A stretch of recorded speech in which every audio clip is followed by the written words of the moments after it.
ko pag nilinis. Grabe yung nanay. Oh. Sabi, ilang taong ka na ngayon? 75. Noon, Noon ah.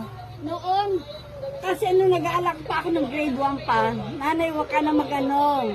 Masakit na mata mo, sabi niya ganyan.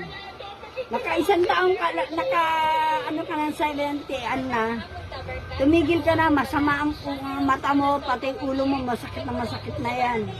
Pinatigil na ako ng nanay ko talaga. Hanggang sa ngayon, masama pa rin mata ko.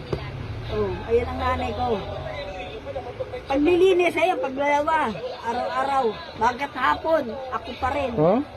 Isipin mo, lahat yung mga demonyo, mga anak niyan, ako pa rin. Oy, Ako pa rin. wag niya po yung mga demonyo. Ako lahat ang paghihirap, ako Wag pa na rin po ang yun. masama. Isipin mo, Neng.